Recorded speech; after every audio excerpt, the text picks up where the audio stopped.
कहानी मेरी अपनी है। मैं रोज सिर्फ सपने देख रही थी, पर उस दिन सच हुआ। एक रोज मुझे घर जल्दी पहुंचना था। मैंने एक रिक्शा ले लिया। रास्ते में क्या हुआ? नमस्कार दोस्तों, कैसे हो सब? मैं खुशी आपके लिए एक कहानी लेकर हाजिर हूँ। इसमें मैं बताऊंगी कि कैसे मेरी पहली टाका भिड़ा एक रिक्शे वाले से। कहानी शुरू करने से पहले थोड़ा मेरे बारे में जान लें। दोस्तों, मेरी उम्र 21 साल है। ये कहानी उस वक्त की है जब मैं 12वीं क्लास में थी। मैंने उस वक्त कभी कुछ नहीं किया था। उस वक्त मेरा बहुत मन करता था, इसलिए मैं उंगली, पेन, पेंसिल, मूली, लौकी या फिर बैगन जो भी मिलता आदि से अपना जीवन यापन करती थी। हमारे घर के पास कुछ 8-9 कुत्ते रहते थे। उनके बीच एक ही कुतिया थी। वो उसके साथ लगे रहते थे तो मैं उनको देखा करती थी। उनको देख मेरा मन भी करने लगता था। मैं सोचा करती थी कि कोई मुझे कुतिया की तरह। एक बार मैं स्कूल से वापस आ रही थी। मेरे पास पैसे नहीं थे। मेरा घर स्कूल से बहुत दूर था। स्कूल के लिए मुझे रिक्शा करके जाना पड़ता था। उस दिन कोई रिक्शा वाला जाने के लिए तैयार नहीं था। मैंने बहुत बोला कि मैं घर पहुंचकर पैसे दे दूंगी, मगर वो नहीं मान रहा था। फिर कुछ देर बाद एक रिक्शा वाला तैयार हुआ। उसकी उम्र लगभग 45 साल थी। मैं उसके रिक्शा में बैठ गई और हम चल पड़े। कुछ दूर चलने के बाद सुनसान रास्ते पर पहुंच गए हम। अचानक रिक्शा की चेन उतर गई। उसने रिक्शा साइड पर रोका और चेन चढ़ाने लगा। जब वो चेन चढ़ा रहा था तो उसकी नज़र मेरे पैरों के बीच पड़ी। मैं इस सब से अनजान पैर खोलकर आराम से बैठी थी। उसने सब देख ली। उसके बाद वो चेन चढ़ाकर चलने लगा तो वो मुझसे बात करने लगा। बातों बातों में उसने मुझे बताया कि रिक्शे वाले लड़कियों को गंदी नज़र से देखते हैं। इससे मेरी उत्सुकता बढ़ी। मैंने पूछा किस गंदी नज़र से?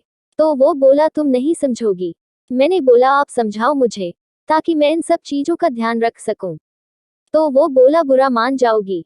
मैंने कहा नहीं मानूंगी। तो वो बोला वो ऐसे बात करते हैं कि गोरी लड़कियों के भूरे बाल होते हैं, काले नहीं होते। मैं बोली ऐसा तो नहीं है। तो वो बोला तो कैसे होते हैं? मैं बोली काले ही होते हैं। वो बोला नहीं, मैं तो नहीं मान सकता। मैंने तो यही सुना है। मैं जान गई थी कि वो जानबूझकर ये सब बातें कर रहा था, मगर मैं अब खुद चाहती थी कि वो ऐसी ही बातें करे। मैं बोली आपने जो भी सुना हो, लेकिन मैं तो एक लड़की हूँ, मुझे तो पता होगा ना कि कैसे होते हैं। वो बोला मुझे दिखा सकती हो क्या? मैं बोली नहीं, आप ये कैसी बात कर रहे हैं? इस पर वो कुछ नहीं बोला। फिर 1 मिनट रुककर उसने कहा अगर तुम चाहो तो मैं तुम्हें फ्री में घर तक छोड़ दूंगा। कोई किराया नहीं लूंगा। बस एक बार तुम्हें दिखानी होगी। मेरा देखने का बहुत मन है। क्या तुम मुझे दिखा सकती हो? फिर भी मैंने साफ मना कर दिया। वो बोला मैं तुम्हें बस कट उठाने के 500 रुपये दे सकता हूँ। सोच लो, अब मुझे 500 रुपये मिल रहे थे तो मेरे मन में लालच आ गया। मैं तैयार हो गई और बोली ठीक है, पहले रुपये दो। ये सुनते ही उसने रिक्शा रोक दिया और अपनी जेब में से 500 रुपये निकाल कर दे दिए। मैंने रुपये बैग में रख लिए।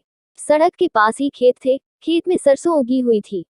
वो बोला खेत में? वहां दिखाना, यहाँ सड़क पर कोई देख सकता है। मैं अपना बैग वहीं रिक्शा में छोड़कर खेत में चली गई।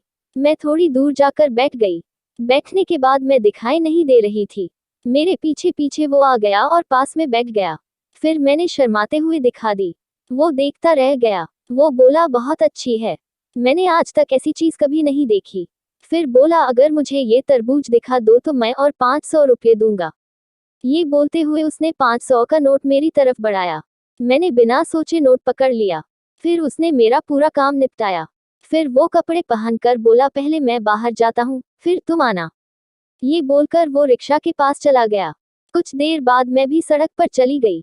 वो बोला तुम गर्भवती हो सकती हो, इसलिए कल मुझे मिलना स्कूल के बाहर, मैं तुम्हें दवाई दे दूंगा। मैं बोली ठीक है। फिर उसने मुझे घर छोड़ दिया। दोस्तों, मुझे उस दिन पहली बार एहसास मिला था। अब तक मैंने सिर्फ फिल्में देखी थी और बातें ही सुनी थी, मगर आज मैं एक्सपीरियंस लेकर आई थी। सच बताऊं तो ऐसा लग रहा था जैसे जिंदगी में नई बहार आ गई है। ये थी मेरी कहानी। आपको कैसी लगी कमेंट में जरूर बताएं। अगर हमारे चैनल पर नए हो तो सब्सक्राइब करो। मिलते हैं अगले वीडियो में।